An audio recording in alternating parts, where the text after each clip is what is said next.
Shalom dan selamat bertemu kembali di program Randau Kehidupan Musim yang Baru. Bersama saya Edi Lindon sebagai host Anda, kita akan menerokai satu lagi tema yang menarik di musim ini, yaitu 3 perkabaran kosmik. Dan topik pertama dalam musim kali ini ialah Yesus menang, syaitan kalah. Baiklah, selamat petang kepada saudara dan saudari sekalian. Selamat bertemu kembali, selamat datang. Terima kasih kerana bersama-sama dalam episod kali ini. Seperti dalam makluman minggu lepas, mulai musim ini Randau Kehidupan akan bersiaran pada hari Selasa. Dan kita akan masih lagi masa yang sama, pukul 8 malam masa Malaysia, Facebook Hope Channel Asia Tenggara. Jadi jangan terlepas setiap hari Selasa mulai musim ini. Kita sangat bersyukur kepada Tuhan karena kita tetap dapat bertemu. Dan seperti biasa, sekiranya Anda mempunyai sebarang komen maupun persoalan, Anda dialu-alukan untuk mengongsikannya di ruangan komen Facebook Live ini, ataupun boleh terus berhubung dengan WhatsApp Hope Channel Asia Tenggara di nombor tambah 66 901 888 773. Sila kongsikan pautan live ini dan mari kita berandau. Baiklah, melihat tema kita musim ini, saya pasti ramai yang akan meneka dengan betul bahwa fokusnya adalah kitab Wahyu. Dan di episode kali ini, suatu kabar baik sudah pun diumumkan dari mula bahwa Yesus menang dan setan kalah. Namun, saya boleh katakan penceritaannya tidak semudah itu karena banyak perkara yang perlu disentuh. Contoh, kenapa sebenarnya ada pertempuran di antara Yesus dan setan? Kenapa kita perlu hiraukan benda ini? Atau apakah signifikasinya bagi kehidupan hari-harian kita di bumi? Banyak aspek yang menarik untuk dibincangkan, dan saya ingin bacakan ayat di dalam Wahyu 12 ayat 17 terlebih dahulu. Wahyu 12 ayat 17 mengatakan, "Maka marahlah naga itu kepada perempuan itu, lalu pergi memerangi keturunannya yang lain, yang menurutlah dan memiliki kesaksian Yesus." Baiklah, bertemu kembali sekali lagi kepada semua, dan saya ingin membaca beberapa komen pada saat ini. Pertama sekali dari Inek Embun, Shalom, selamat bergabung dan selamat berandau dikatakan. Dan juga dari Tinagura, Shalom, selamat malam dan selamat berandau. Terima kasih karena bersama-sama pada episode kali ini. Dan juga dari saudara Steveton, selamat malam dan selamat berandau pelajaran baru. Amin. Terima kasih karena bersama-sama dalam episode kali ini. Baiklah, bersama saya pada episode kali ini adalah 3 panel yang akan berbincang bersama-sama. Saya akan memperkenalkan mereka satu persatu. Panel pertama, Dr. Gerard. Beliau merupakan pensyarah di Asia Pacific International University dalam Fakulti Pengajian Agama. Panel kedua, Pastor Brian. Beliau merupakan pengurus di Hope Channel Asia Tenggara. Dan panel ketiga, Pastor Min Sun. Beliau merupakan pastor daerah di Pandamaran dan Kelang, Semenanjung Malaysia. Selamat datang kepada semua panel. Terima kasih kerana bersama-sama dengan saya. Baiklah, untuk mulakan perbincangan, mari kita berdoa. Tuhan Bapa kami dalam kerajaan syurga, puji dan syukur kami ucapkan pada saat ini sekali lagi kami ditemukan untuk berandau. Kiranya hikmat-Mu menyertai kami, khususnya para panel dan juga semua yang menonton di live maupun yang akan menonton nanti. Kiranya kami dibimbing dan dibantu di dalam pengertian dan juga di dalam pencerahan. Biarlah kami dapat mengerti dan memahami apa yang Engkau telah sediakan, khususnya sepanjang musim ini apabila berbicara tentang kitab Wahyu. Terima kasih Tuhan kerana Engkau juga akan menyertai semua gadget-gadget yang kami pakai, dan itu akan berjalan dengan lancar pada malam ini. Terima kasih Tuhan. Dalam nama Yesus kami berdoa. Amin. Baiklah, tulang belakang topik kita kali ini yaitu Yesus menang, syaitan kalah. Tulang belakangnya adalah Wahyu 12. Dan kepada semua saudara dan saudari, mari kita buka bersama-sama Wahyu 12 ya. Dan juga kepada para panel, Wahyu 12. Baik, kepada para panel, apakah yang Wahyu 12 katakan kepada kita semua? Dan apakah perasaan para panel tentang bab yang dibicarakan di sini, Wahyu 12? Apakah perasaan yang bab tersebut timbulkan dalam diri para panel? Baiklah, inilah akan menjadi soalan perbincangan permulaan kita. Saya silakan kepada para panel saat ini. Silakan. Terima kasih Pendeta Adi di atas soalan yang pendahuluan itu. Apabila kita menyebutkan tentang buku Wahyu, buku Wahyu ini sudah pastinya menggambarkan suasana ataupun keadaan akhir zaman sebelum segala-galanya itu berakhir. Dan buku Wahyu juga merupakan satu buku yang sangat unik, karena buku ini dia penuh dengan image dan juga vision, penglihatan-penglihatan yang memerlukan pendalaman yang konsisten dan berterusan untuk boleh mentafsir dan memahami apa yang diperkatakan oleh setiap penglihatan di dalam buku Wahyu tersebut. Dan buku Wahyu ini adalah buku yang terakhir di dalam Alkitab, dan apabila kita membacakan keseluruhan isi di dalam Wahyu pasal yang ke-12 ini, apa yang kita boleh mengerti daripada tafsiran, hasil daripada pendalaman dan perbandingan daripada kitab Nabi Daniel, juga melalui pendalaman kita terhadap sejarah gereja Kristen dan juga sejarah dunia, maka kita boleh menyimpulkan bahwa buku Wahyu pasal yang ke-12 ini merupakan satu perkabaran yang begitu penting untuk mempersiapkan umat Tuhan di zaman akhir ini. Dan Wahyu pasal yang ke-12 ini merupakan perkabaran yang semasa, yang mustahak, yang sangat-sangat urgent, yang sangat perlu disegerakan untuk dikabarkan bagi seluruh bumi untuk mempersiapkan umat Tuhan bagi kedatangan Yesus Kristus yang kedua kali. Dan Wahyu pasal yang ke-12 ini juga dia menyenaraikan ataupun membuat satu summary, ringkasan mengenai sejarah gereja dan bagaimana satu pergumulan, satu peperangan, satu konflik yang begitu besar yang terjadi di sorga di antara Allah dan juga seterunya, iblis, sehingga mengakibatkan peperangan kosmik itu merebak dan dibawa ke dunia ini. Dan kalau kita lihat, terlalu banyak yang kita boleh huraikan daripada ayat yang pertama sehingga ayat yang ke-17. Jadi kita akan dalami satu persatu bagaimana konteks Wahyu 12 ini begitu relevan dan harus didalami oleh setiap orang, terutama sekali mereka yang percaya kepada ketuhanan Kristus dan bagaimana Kristus itu adalah pemenang, dan sesiapa yang berada bersama-samanya tidak akan dikalahkan oleh iblis ataupun setan. Ya, jadi sangat menarik sekali untuk kita bahaskan dan randaukan pada malam ini. Oke, ya, kitab Wahyu ini mengandungi simbol-simbol yang unik yang harus kita perhati dengan baik, karena simbol-simbol ini mengandungi arti dan luas pengertiannya. Jadi kalau kita pergi kepada satu persatu simbol ini mungkin memerlukan masa yang panjang dan lama untuk kita pergi secara detail. Tetapi saya percaya kebanyakan kita sudah mengerti dan membaca ayat ini. Cuma apa yang saya ingin nyatakan di sini adalah ini adalah lanjutan daripada perjuangan setan dari sorga lagi.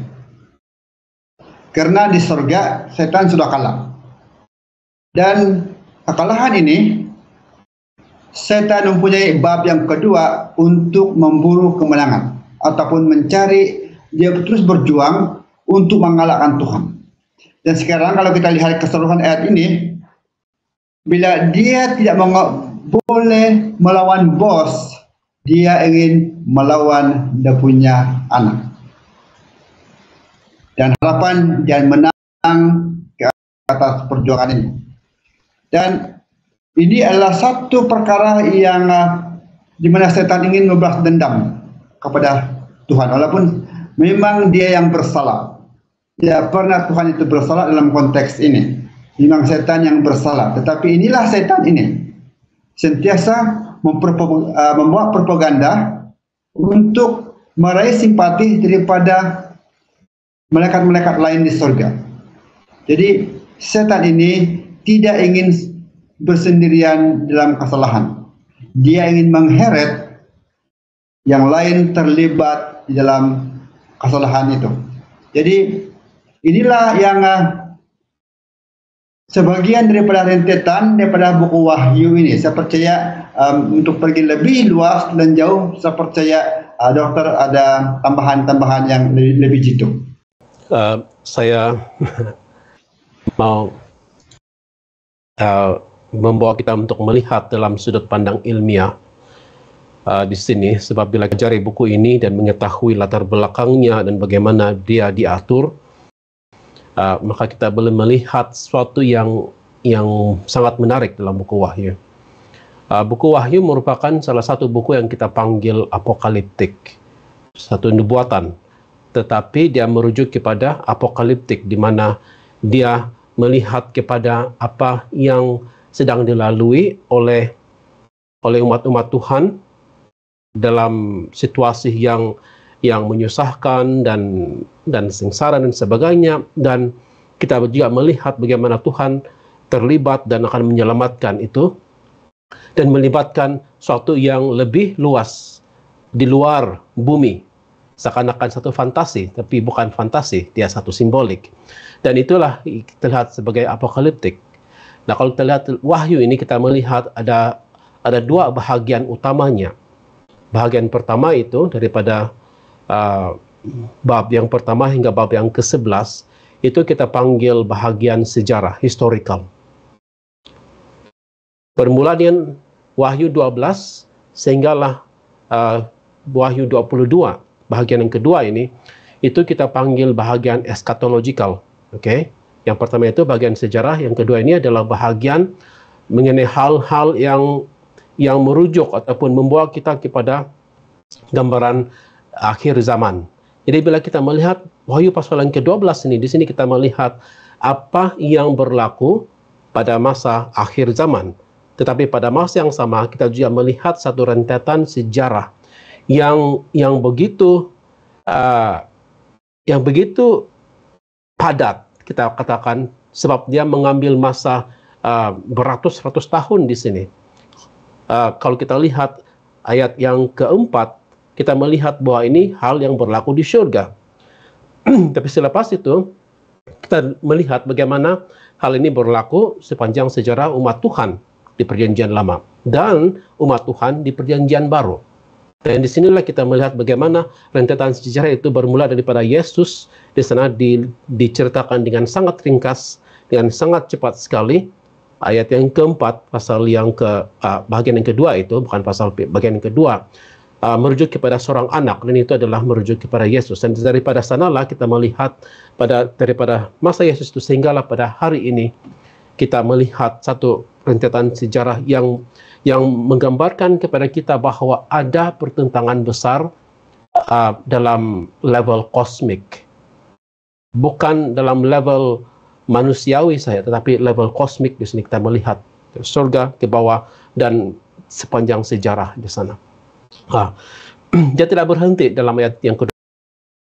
Ada sense of ada satu hal yang mendesak di sini, urgency. Saya mendengar Pastor Brian menyebut mengenai urgency tadi. Di sini ada satu hal, ada urgency di sini, dan di sini kita lihat dalam Wahyu 12 ini, kita melihat bagaimana urgency itu dinyatakan pada ayat yang ke-17, sebab di sana iblis, setan itu tahu dia tidak ada lagi masa yang dia masanya sudah singkat.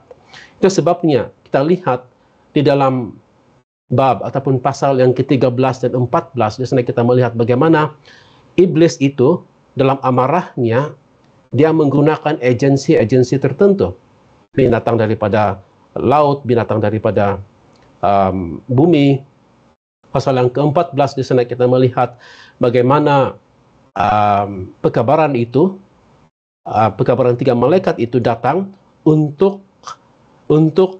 dinyatakan kepada setiap penduduk bumi supaya mereka akan membuat keputusan sama ada berpihak kepada Yesus ataupun kepada iblis itu. Dan di sinilah kita melihat ada hal-hal tertentu yang perlu kita lihat dengan teliti, sebab ini semua mendesak. Sehinggalah pada hujung pasal yang ke-14 itu kita melihat bahagian terakhir pasal yang ke-14, kita melihat bagaimana murka Allah itu dinyatakan. Dan murka Allah itu dinyatakan di dalam 7 malapetaka itu.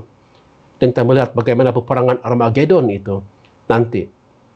Sehinggalah kita melihat bahwa peperangan Armageddon itu, peperangan yang utama itu akan berkemuncak dengan kekalahan iblis dan kemenangan Yesus. Wahyu 19. Dan setelah kita harus melihat ini dengan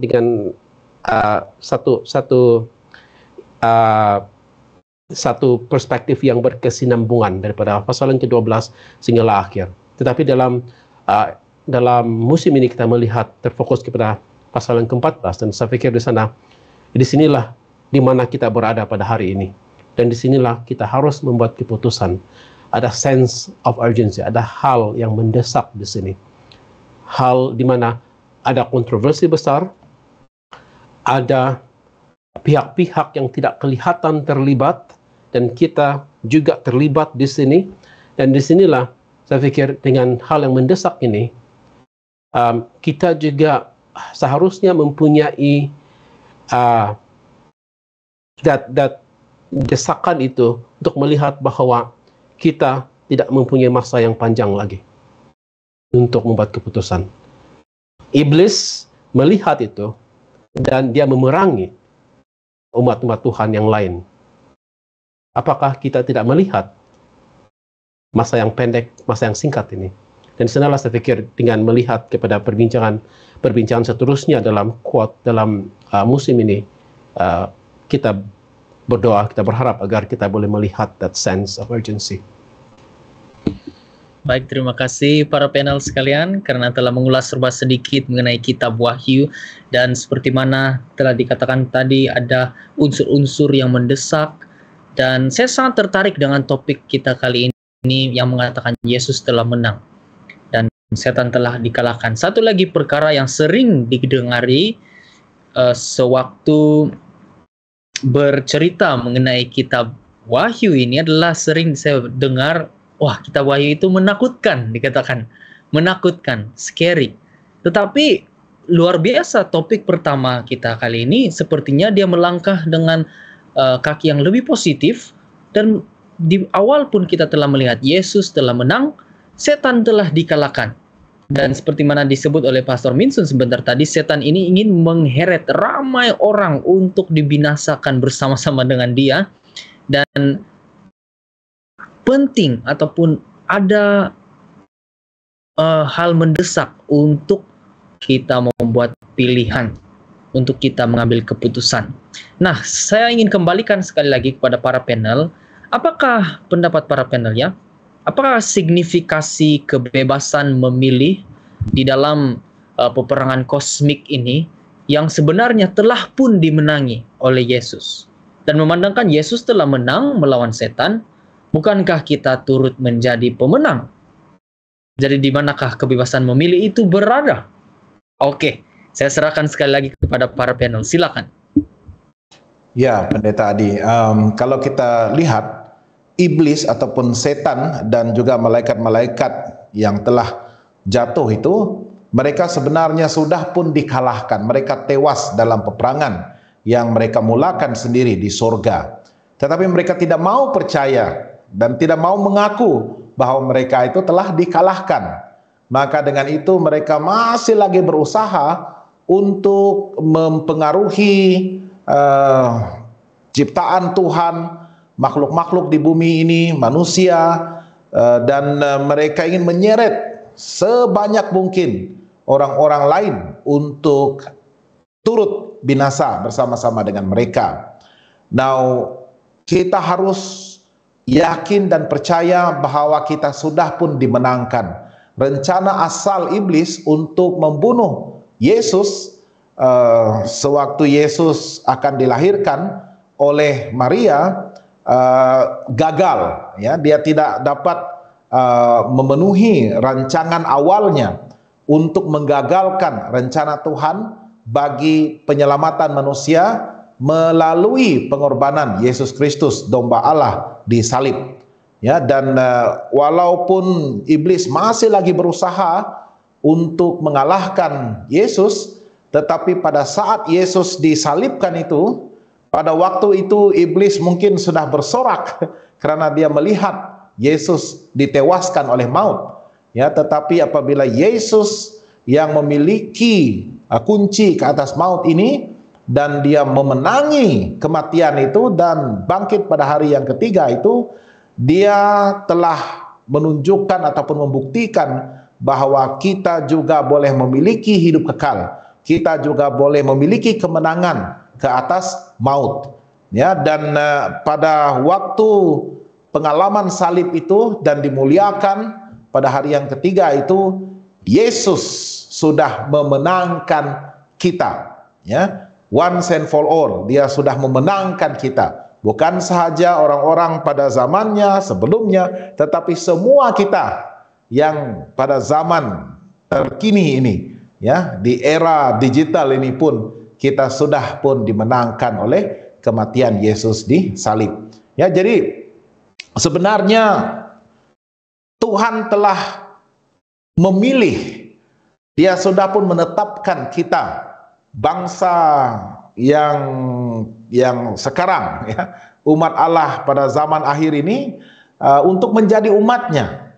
Dia telah pun memberikan tawaran, memberikan kita peluang untuk menikmati hidup kekal, hadiah dan upah daripada kemenangan kita, kemenangan Yesus di salib. Dan barang siapa yang percaya kepadanya tidak akan binasa, melainkan beroleh hidup yang kekal. Dan kita hanya perlu merespons kepada pilihan, ketetapan yang Tuhan berikan kepada kita yang memilih untuk percaya, yang menyahut seruan ataupun tawaran daripada Tuhan itu untuk menjadi sebahagian daripada umat percaya yang akan memiliki hidup kekal bila mana Yesus yang akan datang kedua kali nanti sebagai Raja. Mana apa fungsi pilihan kita? Kuasa kebebasan memilih kita pada masa ini. Ya, masih lagi Tuhan memerlukan kita untuk exercise, untuk menunaikan tanggung jawab kita untuk menyahut dan merespons kepada panggilan Tuhan itu. Walaupun dia telah memilih kita terlebih dahulu, memberikan kita peluang dan ketetapan untuk menang itu, tetapi kita masih lagi boleh menolak. Kita masih ada kuasa dan kebebasan untuk menolak sekiranya kita memilih untuk mengikuti segala tipu muslihat dan juga kebinasaan yang ditawarkan oleh iblis untuk kita. Ya, jadi masih lagi kita diberikan kuasa pilihan itu, tetapi biarlah kita mengubah sedikit sudut pandang kita, ya, untuk mensyukuri pengorbanan daripada Yesus itu dan hadiah kemenangan yang dia tawarkan kepada kita. Jadi kita tidak perlulah terlalu banyak pertimbangan yang perlu kita lakukan. Ya, hanya terima tawarannya, respons, menyahut panggilannya untuk menerima dia sebagai Tuhan dan Juru Selamat pribadi kita. Karena kita sudah pun dimenangkan. Yang perlu kita lakukan sekarang adalah untuk terus berada dalam kelompok orang-orang yang menang.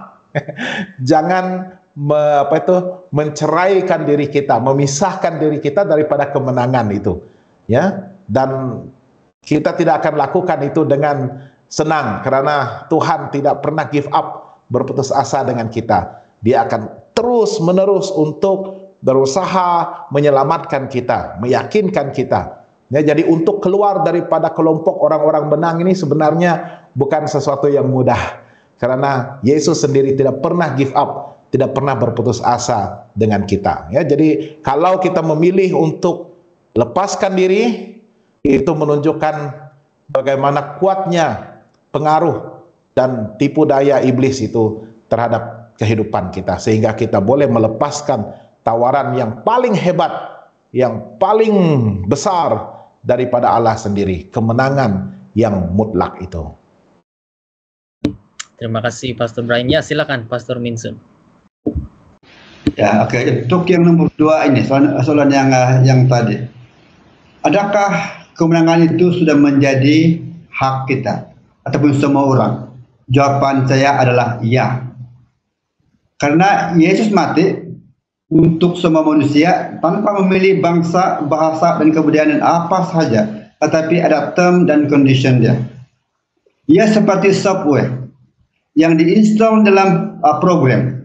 Kalau dia diinstal saja, tapi tidak akan activate, dia tidak akan running. Jadi saya percaya, walaupun kemenangan itu sudah menjadi hak mutlak kita, kalau kita tidak memilih Yesus dan tidak mau percaya kepada Yesus, maka kemenangan itu tidak akan pernah activate di dalam kehidupan kita. Kecuali bila kita menerima Yesus dan percaya kepada Yesus, maka kemenangan itu akan menjadi hak kita yang terbesar dan teristimewa.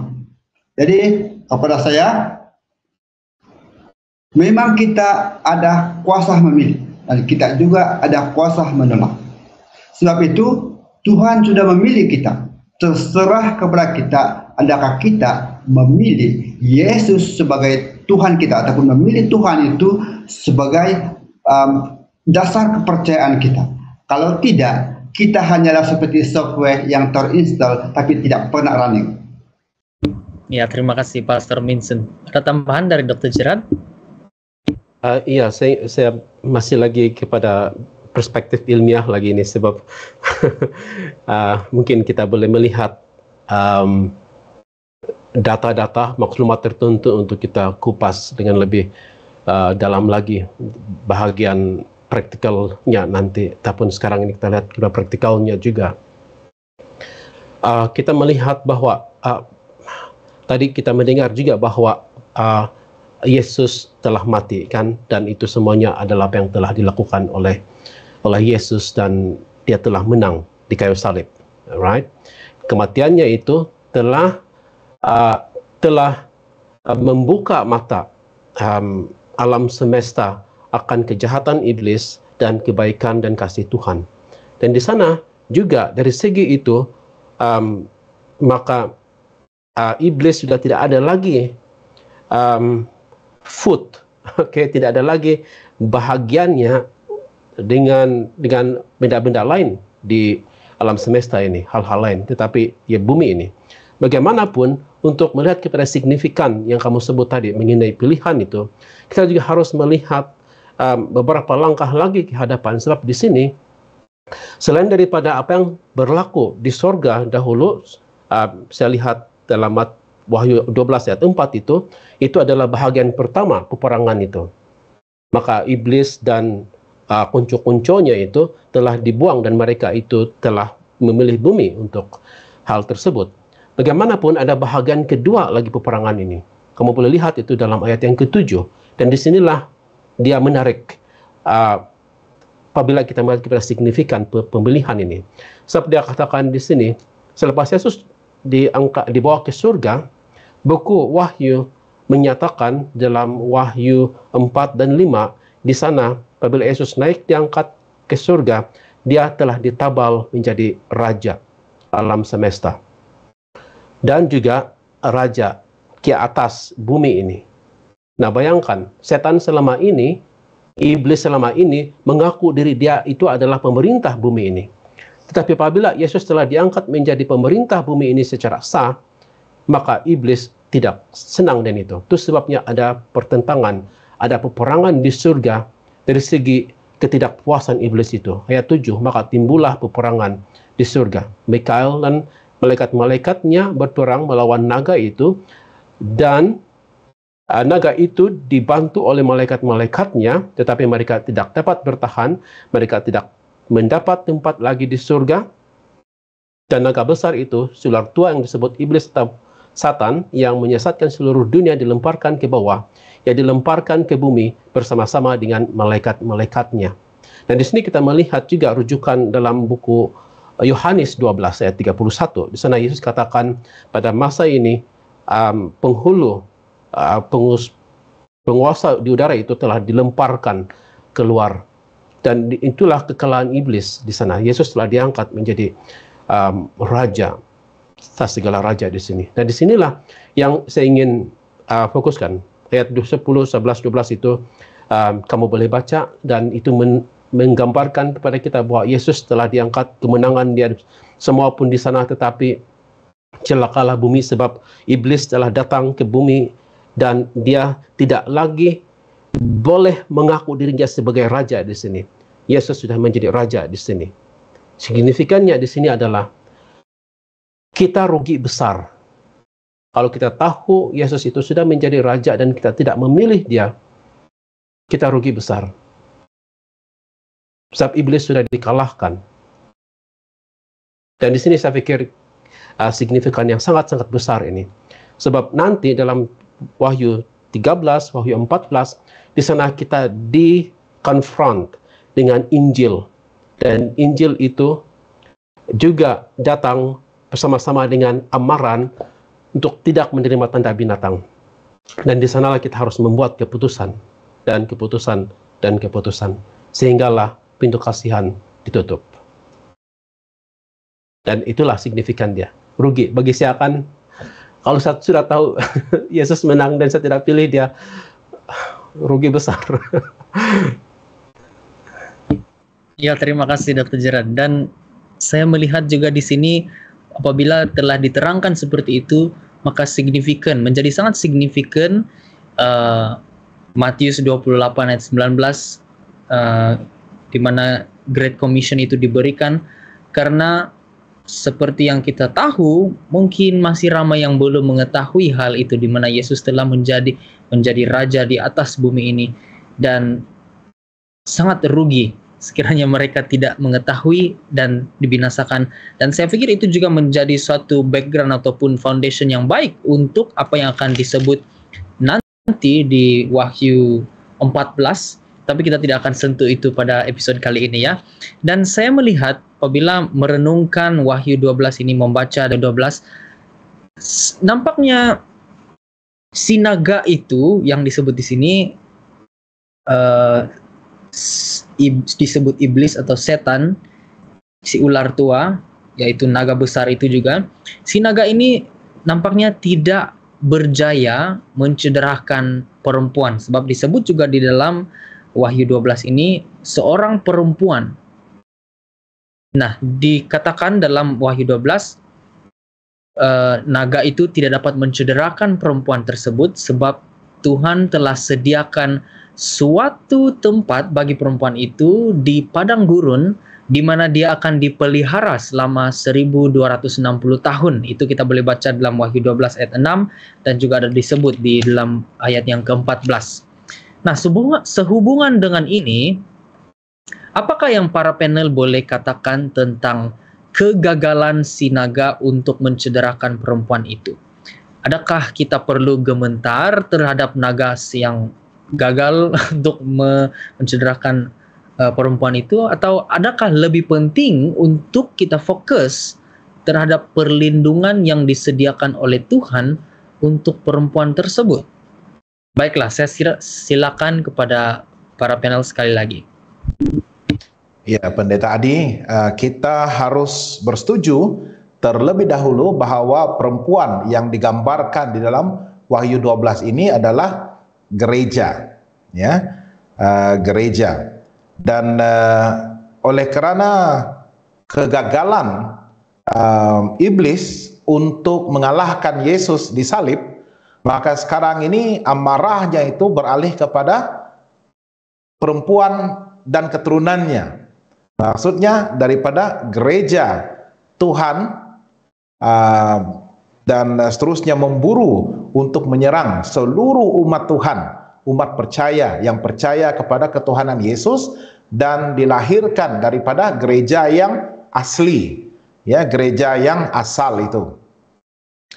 Dan kalau kita bacakan sebenarnya penceritaan dalam Wahyu 12 ini, kalau kita ingin membandingkannya dengan sejarah gereja, bagaimana gereja pernah melalui satu zaman penyiksaan yang begitu dahsyat dan sebenarnya begitu menyedihkan. Kenapa Tuhan membenarkan, ya, gerejanya untuk melalui masa-masa sedemikian, dan iblis menggunakan pelbagai agensi di muka bumi ini, termasuk kepala dan kepimpinan gereja pada masa itu, untuk berkuasa ke atas gereja, berkuasa ke atas umat Tuhan, sehingga diberi kekuasaan untuk menyiksa sesiapa sahaja yang tidak menuruti kemahuan mereka, dan juga ajaran-ajaran palsu, ajaran pagan, kekafiran yang telah diterima masuk ke dalam gereja. Dan itu semua adalah sebenarnya antara kejayaan iblis untuk mencemarkan kemurnian dan kesucian gereja Tuhan. Ya, dan kalau kita lihat pada zaman itu, zaman kegelapan bagi gereja Tuhan itu, bagaimana pembunuhan dalam skala besar dilakukan oleh gereja, ya, untuk menyiksa orang-orang kudus yang bertahan, mempertahankan kebenaran, mempertahankan kekuasaan Alkitab sebagai satu-satunya panduan, satu-satunya kekuasaan di dalam iman mereka, ya. Dan pada waktu itu kita lihat melalui sejarah gereja itu bagaimana walaupun pada masa yang begitu sukar bagi umat Tuhan, dalam kasih karunia-Nya Tuhan masih melindungi dan menyelamatkan gerejanya dalam satu jangka masa yang begitu panjang, daripada tahun 538 sehinggalah kepada tahun 17 saya sudah lupa itu 1798, ya, bagaimana umat Tuhan dipelihara 1260 tahun, bayangkan itu, ya. Dan Tuhan memelihara gerejanya, dan kita boleh sebenarnya mendalami sejarah itu, tetapi ia akan memakan masa yang lebih lama. Ada satu pelajaran khusus untuk belajar tentang sejarah dan nubuatan 1260 hari ataupun tahun di dalam Alkitab itu, ya, bagaimana Tuhan masih memelihara. Jadi saya setuju dengan fokus kita, ya, apapun yang terjadi kepada kita pada zaman dahulu dan pada zaman ini, serangan itu sebenarnya masih sama, cuma siksaan itu belum terjadi dalam bentuk fisikal lagi, ya. Dan kita percaya sejarah mungkin akan berulang, ya, karena sudah pun disaksikan bagaimana umat Tuhan dizalimi, disiksa, diberikan sebagai makanan kepada hewan, binatang-binatang buas di Kolosium di Roma dan sebagainya, dibakar di atas tiang, ya, untuk menjadi lampu jalanan, dibakar, ya. Dan siksaan-siksaan fisikal itu pastinya akan berulang. Tetapi apa yang pasti adalah Tuhan memelihara. Ya, apa yang kita perlukan adalah iman yang teguh. Kita perlukan pendirian yang kukuh, dan saya rasa kita juga boleh bersedia, ya, untuk berkorban, mempertahankan apapun, sehingga kita boleh menyerahkan diri kita, ya, untuk mempertahankan kebenaran dan juga nama Kristus. Itu semua harus dipersiapkan, ya. Tetapi apapun yang terjadi, Tuhan tetap memelihara umatnya, Dan apapun yang terjadi saya tetap bersedia. Ya. Dan itu memerlukan keyakinan dan iman yang teguh untuk boleh melalui sekiranya tiba masa siksaan itu sekali lagi. Bila kita melihat dalam satu ayat dalam kitab Wahyu, di mana mengatakan satu masa dan dua masa, ia ada kaitan dengan buku Daniel dalam Daniel 7 ayat 25.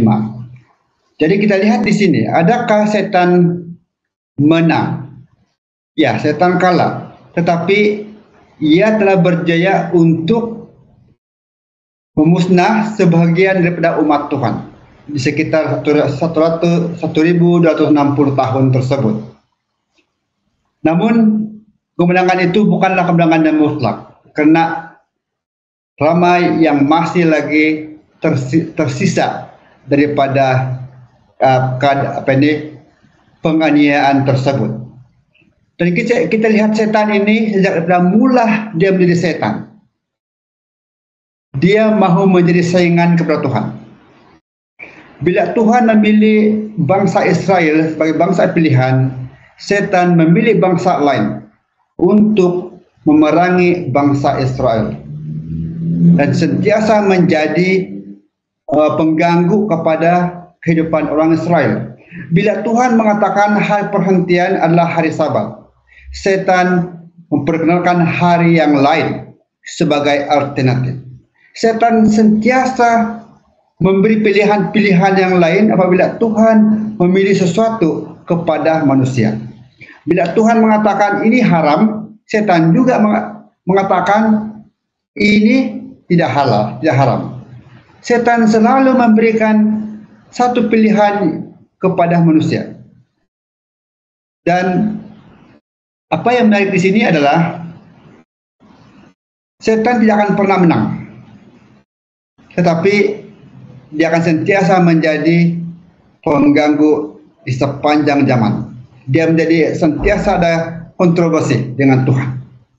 Dia sentiasa menawar diri sebagai Tuhan sesembahan. Bila Tuhan mengatakan akulah yang harus disembah, setan juga mengatakan sembahlah saya juga. Jadi setan selalu memberi alternatif kepada manusia untuk memilih. Setan tidak pernah memaksa, namun dia memberi pilihan. Pandai juga setan tidak memilih, tidak memaksa, cuma menawar diri untuk bertanding. Terserah untuk memilih ataupun tidak. Ya, terima kasih Pastor Minsun. Ada tambahan dari Dr. Gerard? Iya, terima kasih. Kita lihat satu ayat di sini dalam mula-mula kita lihat ayat 8, 12 ayat 8. Mereka tidak dapat bertahan, mereka tidak mendapat tempat lagi di syurga. Sebab sudah semestinya mereka tidak mempunyai tempat di syurga, sebab mereka bukan naga itu bukan lagi penguasa bumi ini, tetapi Yesus. Kemudian kita melihat seterusnya dia dilemparkan ke bumi, dan kita baca ayat yang ke-10 di sana lagi kita melihat telah dilemparkan ke bawah pendakwa saudara-saudara kita yang mendakwa mereka siang dan malam di hadapan Allah kita. Itu salah satu daripada modus operandi iblis. Dia sendirian kali mendakwa, dan dakwaan dia itu adalah benar. Kita adalah orang berdosa. Kita lagi lihat seterusnya ayat 12. Bersukacita mereka yang di surga, tetapi celakalah kamu, hai bumi dan laut, karena iblis telah turun kepadamu dalam geramnya yang dahsyat, karena ia tahu bahwa waktunya sudah singkat, dan dia melakukan segala yang dia boleh untuk menghancurkan umat-umat Tuhan.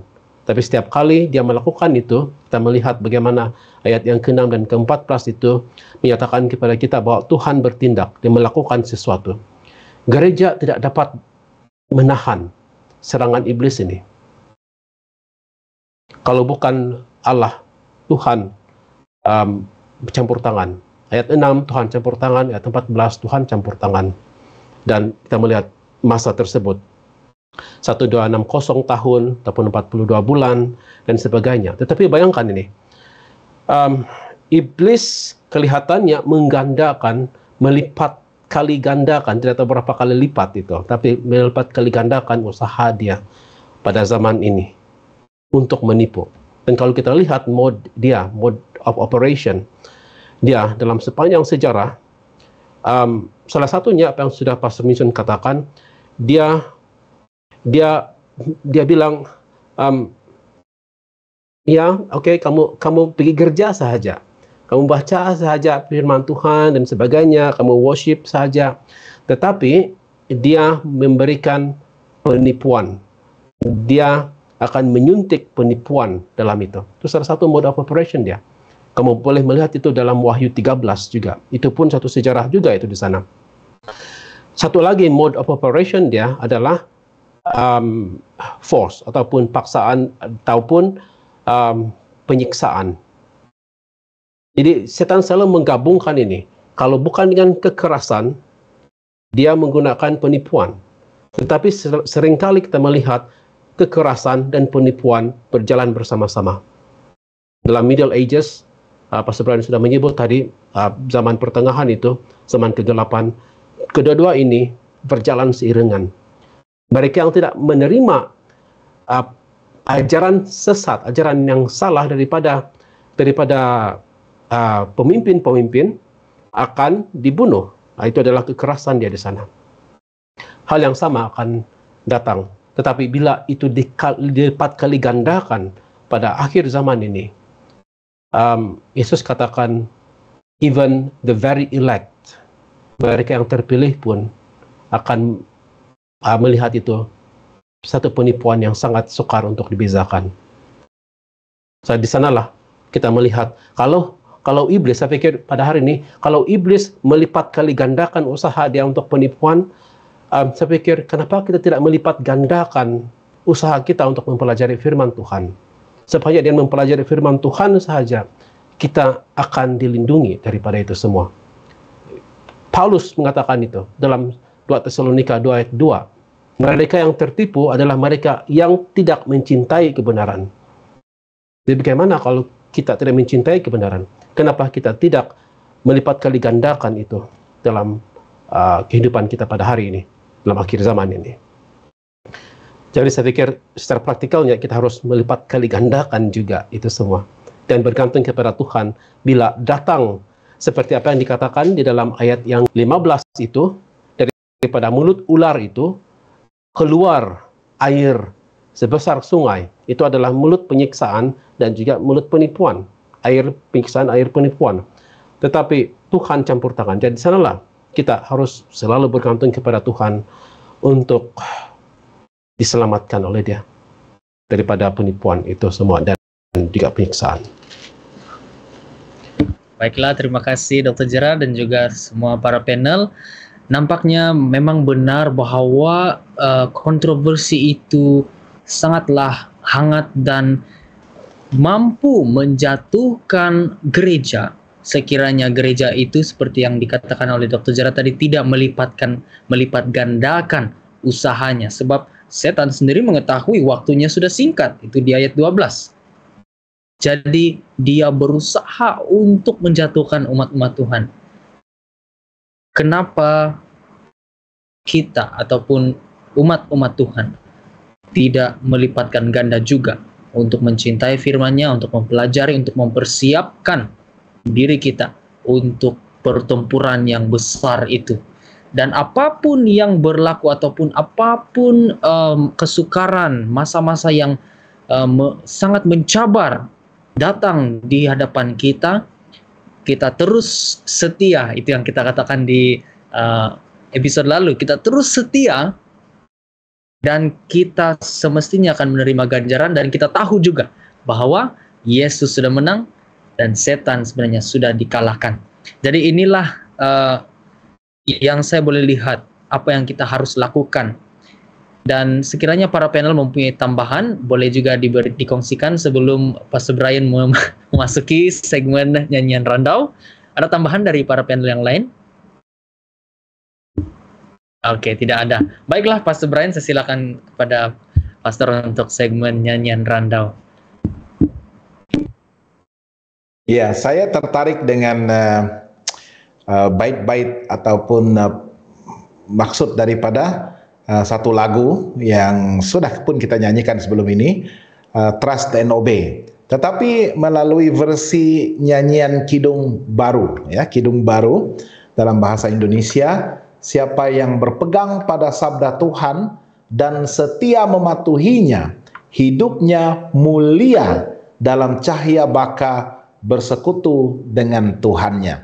Dan inilah saya percaya yang perlu kita berikan tumpuan untuk memberikan kekuatan rohani dan juga kekuatan fisikal, ya, apabila kita disegarkan oleh firman Tuhan setiap hari dan menuruti kebenaran itu, firman itu, maka kita bukan sahaja menerima kesegaran dalam iman, dalam jiwa kita, tetapi ia juga memberikan kita kesegaran fisikal, ya, untuk mampu bertahan dalam apapun bentuk serangan, tipu muslihat, dan akhirnya nanti siksaan yang akan datang.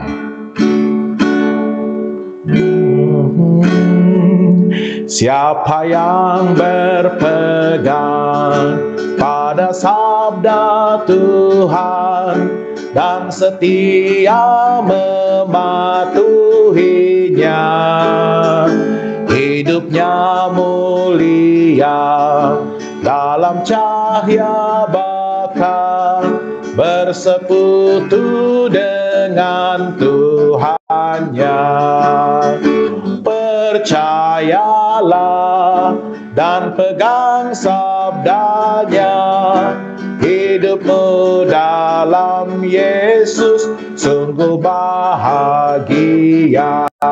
Oh, betapa senang hidup dalam terang beserta Tuhan di jalannya. Jika mau mendengar serta patuh benar dan tetap berpegang padanya, percayalah, pegang sabda Tuhan, hidupmu dalam Yesus sungguh bahagia. Amin. Terima kasih Pastor Brian untuk nyanyian Randau itu yang memberikan kita message yang begitu indah. Dan semestinya kita melihat hari ini bahwa pekerjaan si naga itu semakin rancak dan mungkin dirasai juga dalam kehidupan pribadi kita, sebab kita tahu dia sangat geram dan murkahnya itu sekarang tertuju kepada kita, kepada umat-umat Tuhan. Tetapi saudara dan saudari, terus percaya pada Tuhan, terus setia, terus kuat di dalam iman kita, karena juru selamat yang kita ikuti dan kita percaya itu telah pun menang dan setan sudah dikalahkan. Dan semoga perbincangan kali ini memberikan kita sedikit sebanyak info dan juga pedoman, dan biarlah kita terus kuat dan terus bersemangat, khususnya sepanjang musim ini kita akan mempelajari tentang topik ataupun tema yang begitu menarik, yaitu 3 perkabaran kosmik. Mudah-mudahan perbincangan kali ini bermanfaat bagi semua para pendengar, dan kita akan simpulkan dengan doa. Saya ingin menjemput Pastor Minsun untuk berdoa. Maha besar Tuhan Bapa di surga, kami bersyukur dan berterima kasih atas kesempatan yang indah untuk kami berkongsi firman Tuhan di dalam randau kehidupan pada malam ini. Tuhan, pada malam ini juga kami telah belajar satu topik yang sangat menarik daripada Wahyu 12 ini.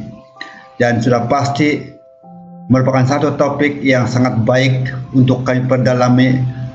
Dan hal ini membantu kami Tuhan untuk mempersiapkan jalan dalam kehidupan kami untuk lebih bersedia menghadapi masa-masa yang mencabar di hadapan kehidupan kami.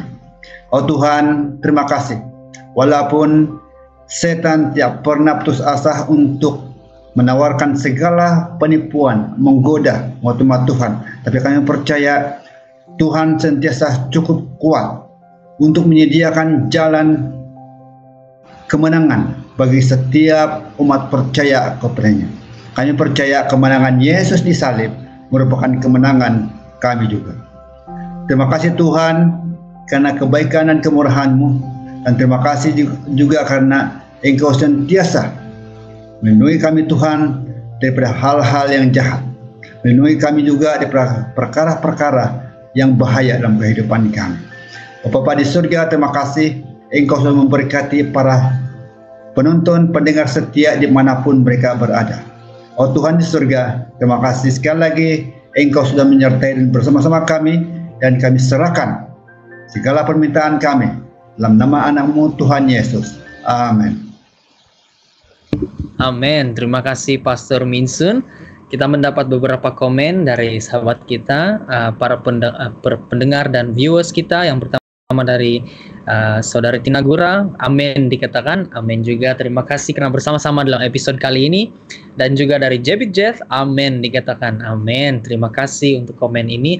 Dan juga kepada semua saudara dan saudari yang bersama-sama dalam episode kali ini. Puji Tuhan, terima kasih karena menyertai dalam episode pertama musim yang baru ini. Sampai jumpa lagi di Randau Kehidupan episode yang baru, minggu hadapan hari Selasa, pukul 8 malam masa Malaysia di Facebook Hope Channel Asia Tenggara. Beberapa komen terakhir lagi dari Steve Ton, amin. Dari Inek Embun, amin, thank you very much. Dan dari Tinagura sekali lagi, amin dikatakan. Puji Tuhan, terima kasih untuk komen-komen tersebut. Baiklah, selamat malam kepada semua. Tuhan memberkati.